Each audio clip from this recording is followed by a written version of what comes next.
تلاش نہیں کر پاتے ہیں، تو ایسے ہی اجتماعی طور پر جہاں پر ہر طرح کی فکر کو، ہر طرح کے اختلاف کو، ہر طرح کے انتشار کو بالائے طاق رکھ کر کے مسلکی اختلاف، مشربی اختلاف، برادری اختلاف، جی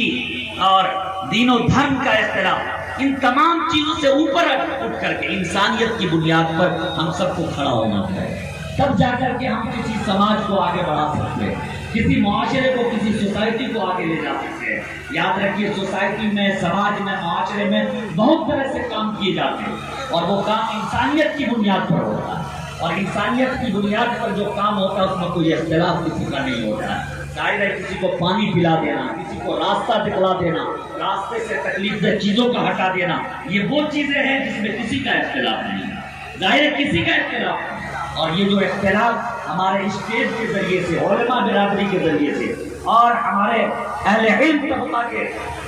زمانوں سے اختلاف کی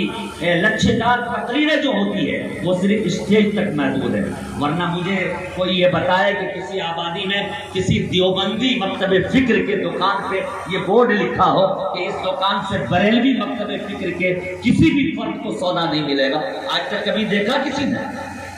کسی بریلوی مکتب فکر کے کسی پرچون کی دکان پر یہ لکھا ہو کہ دیوبندی مسلک کے لوگوں اور ان کے گھر سے آنے والے بچوں کو یہاں سے سودا سلف نہیں ملے گا؟ کبھی نہیں دیکھا۔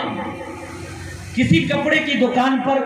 کسی ہمارے ہندو بھائی کے کپڑے کی دکان پر یہ لکھا ہوا نہیں ملتا ہے کہ مسلم قوم اور مسلم جماعت اور مسلم یونائٹی سے اگر کوئی آئے گا تو وہاں سے ہم یہاں سامان نہیں دے سکتے۔ پتہ یہ چلا کہ یہ جو اختلاف ہے وہ اسٹیج تک ہے، یہ جو اختلاف ہے وہ جامعات تک ہے، یہ جو اختلافات ہے یہ مدارس تک ہے، یہ اختلافات کتابوں تک ہے، اور وہ بدترین انسان ہے جو اختلافات کو اسٹیج کے باہر جا کر کے سماج کے اندر میں اس کو ہوا دے کر کے سماج کو دو حصوں میں بانٹنے کی کوشش کرتا ہے۔ مجھے بتاؤ میرے بزرگوں کہ کبھی آپ نے دیکھا ہے کہ جب کسی زرینہ اور کسی بیگم کا ریپ ہوتا ہے، اس کے ساتھ اذیت ہوتی ہے، اس کو جب کہیں پریشان کیا جاتا ہے، کیا اس کا کوئی مسلک پوچھا جاتا ہے؟ ابھی کٹیہار کے اندر ایک معصومہ کے ساتھ ظلم ہوا، آپ میں سے کوئی بتا سکتا ہے کہ اس کا مسلک کیا تھا، اس کا مذہب کیا تھا، وہ کون سے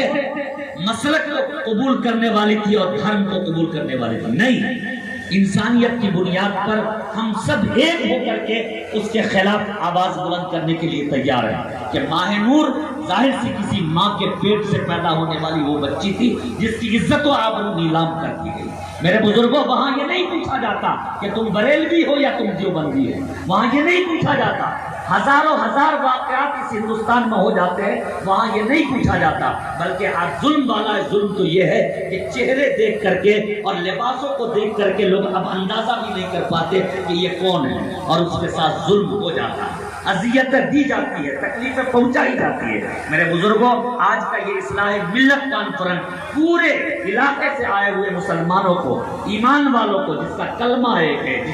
جس کا قرآن ایک ہے، جس کا رسول ایک ہے، جس کا نبی ایک ہے، جس کا دین اور دھرم ایک ہے، اس کو یہ پیغام دیتا ہے۔ آج کا یہ اصلاح ملت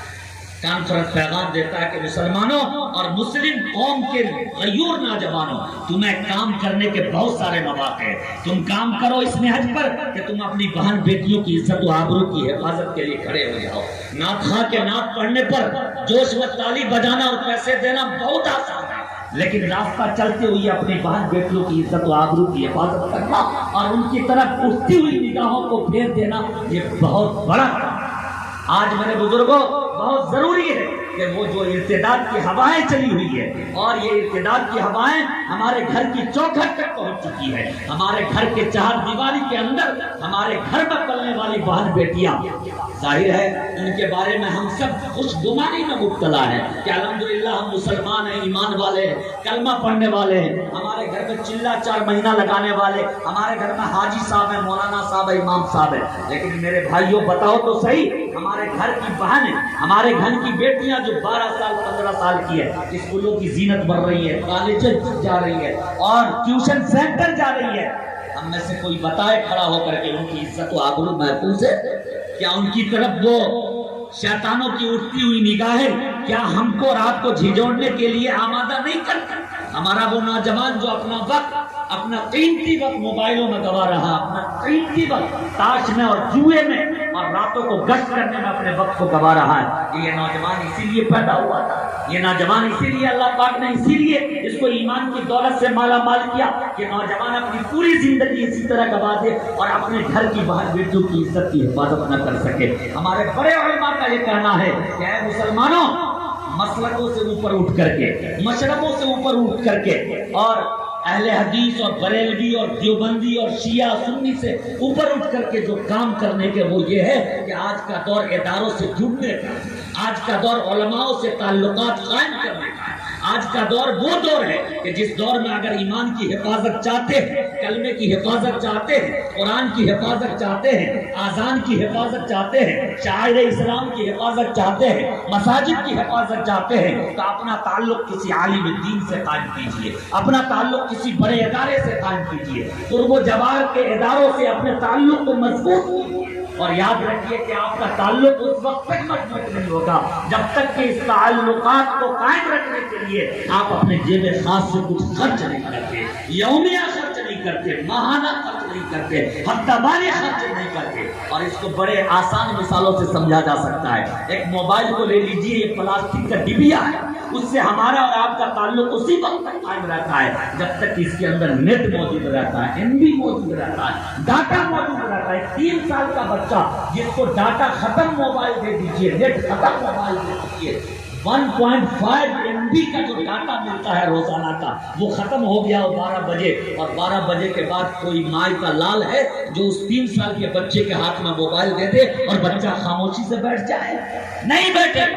وہ چھیڑ چھاڑ کرے گا، یوٹیوب نہیں چلے گا، فیس بک نہیں چلے گا، اس پر کو پھینکے گا، رونا شروع کر دے گا۔ بچہ تو بچہ ہے، بچے کے چچا کا حال یہ ہوتا ہے، اس کا جی نہیں لگتا، اس کا من نہیں لگتا، اس کی طبیعت نہیں لگتی۔ پتہ یہ چلا کہ جب تک اس کے اندر پیسہ ہے تب تک آپ کا تعلق قائم ہے، جب تک اس کے اندر ڈاٹا ہے تب تک آپ کا تعلق قائم ہے۔ اے مسلمانوں، آپ کیا چاہتے ہو کہ ایک مسجد سے آپ کا تعلق صرف اس بنیاد پر قائم رہے گا کہ آپ نے مسجد کی بنیاد ڈال دی، اس بنیاد پر قائم رہے گا کہ بنیاد کے موقع سے آپ نے 100 کے اور 200 کے اور 1000 کے نوٹ دے دیے، اس بنیاد پر آپ کا تعلق قائم رہے گا کہ آپ نے سالانہ اور فصل آگہی کے موقع سے اپنے قرب و جوار کے مدرسوں کی امداد کرنا۔ نہیں، یہ غلط ہے، یہ فریب اور یہ دھوکہ ہے۔ آج کے دور میں ایمان کی حفاظت، آج کے دور میں عزت و آبرو کی حفاظت، آج کے دور میں قرآن کی حفاظت اور مسجد اور شعائر اللہ کی حفاظت کے لیے ضروری ہے کہ ہر مسلمان، چاہے وہ جس طبقے کا ہو، غریب طبقے کا ہو، امیر طبقے کا ہو، چاہے شہر کا رہنے والا ہو، دیہات کا رہنے والا ہو، اپنے اوپر لازم کرے جس طرح روزانہ 3 وقت وہ کھاتا ہے، جس طرح وہ روزانہ کپڑے بدلتا ہے،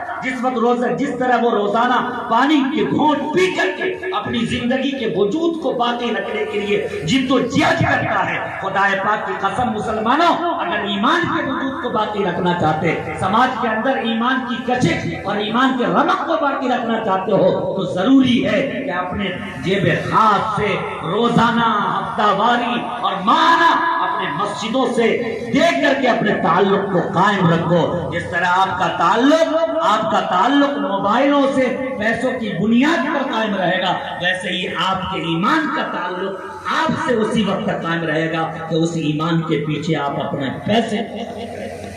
اداروں سے جڑیں گے،